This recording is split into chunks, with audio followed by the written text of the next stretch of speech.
আজকে সারাটা দিন শুধু ঝামেলার ঝামেলায় মানুষ দেখেন না, কথায় কথায় বলে যে যখন ঝামেলা শুরু হয়ে যায় দেখবেন যে সব দিক দিয়েই তেমনই হয়েছে আজকে আমার সাথে।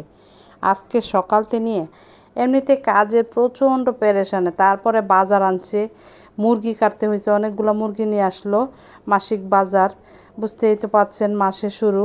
তারপরে ছেলে বাইনা ধরছে তারে আজকে পুলি পিঠা তৈরি করে দিতে হবে। অলরেডি কিছুদিন ধরে বলতেছে, আমি চাউলের গুঁড়া ফ্রিজে রাখছিলাম, বলতেছে আম্মু পিঠা তৈরি করে দাও। আমার নিয়াজের আবার এই পুলি পিঠাগুলো খুবই পছন্দ, কিন্তু সময় বের করতে পারি না।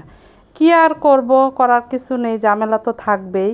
তারপরে আজকে একটু বেশি ঝামেলা ছিল। তারপরে আমার একটা অভ্যাস খারাপ, বুঝছেন, আমি যখন কাজ করি তখন দেখবেন সারাবেলা কাজ করতেই থাকি, আর যেদিন কাজ না করি সেদিন সারা দিন শুয়ে থাকি, মানে একদমই কাজ করতে ইচ্ছা করে না।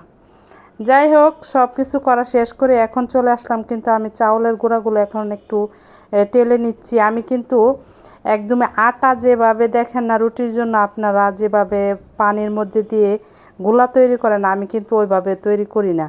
আমি সব সময় চাউলের গুঁড়াটাকে এভাবে আমি টেলে তারপরে পিঠা তৈরি করি। এই পিঠাতে কিন্তু আলাদা একটা ঘ্রাণ বের হয়। এই পিঠাগুলো খেতে খুবই ভালো লাগে। অবশ্য যারা এভাবে করেন তারা তো অবশ্যই জানেন, আমি ওইভাবে করতেও পারি না, আমি ওইভাবে খেতে মানে আমার কাছে ভালো লাগে না। আমি এভাবেই সবসময় তৈরি করি। চাউলের গুঁড়া দেখেন সবগুলো টালা হয়ে গেছে, এখন আমি এগুলো নর্মাল পানি দিয়ে গুলে নেব।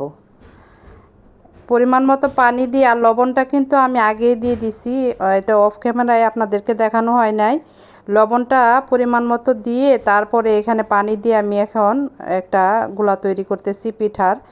এই যে দেখেন পিঠার কিন্তু গোলাটা তৈরি হয়ে গেছে, এখন আমি পিঠা তৈরি করা শুরু করে দিয়েছি। আর যেহেতু বাচ্চা আছে, এত মানে ডিজাইন করে বানানোর সময় নেই, আমি নর্মালভাবে তৈরি করতেছি। এই পিঠাগুলো কিন্তু চামচের সাহায্যে অনেক সুন্দর ডিজাইন করা যায়। এগুলো হয়েছে যারা অবসর আছেন আপনারা করতে পারবেন, কিন্তু আমার তো পিঠা তৈরি করাটাই অনেক কষ্ট হয়ে যায়, আর ডিজাইন করব কখন। এই যে দেখেন আমি একটা পিঠা তৈরি করে আপনাদেরকে দেখাচ্ছি আমি কিভাবে সবগুলো পিঠা তৈরি করলাম। এটার ভিতরে আমি নারকেল দিয়ে এখন এটা চাপিয়ে আমি নর্মাল শেপ দিয়ে পিঠাটা তৈরি করেছি। আর পিঠা যেহেতু কামড়ে খেয়ে ফেলবে, তো এত ডিজাইন করার কি আছে, এত সৌন্দর্যের কোনো দরকার নেই। এটা তো আর মেয়ের জামাইকে দেবো না যে ডিজাইন করব, তাই না? কি বলেন আপুরা? মেয়ের জামাইকে যখন দেব তখন খুব সুন্দর করে ডিজাইন করে বানিয়ে দেব। তারপর দেখেন আমি এই যে নর্মাল শেপ দিয়ে সবগুলো পিঠা আমি এভাবে তৈরি করে নিছি। সবগুলো পিঠা আপনাদেরকে তো আর দেখানো সম্ভব হবে না, কারণ অনেক সময় লাগবে, অনেক লম্বা হয়ে যাবে ভিডিওটা।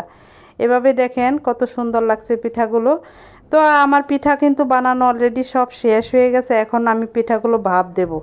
ভাপ দেওয়ার জন্য আমি পানির পাত্রের উপরে আমি একটা খাড়ি বসিয়ে দিয়েছি। এটা কিন্তু আমার মা বানিয়ে দিয়েছে নিজের হাতে, গ্রাম থেকে। আমি সব সময় মেরা পিঠা, তারপরে পুলি পিঠা, এগুলো সব এটাতেই আমি ভাপ দেই।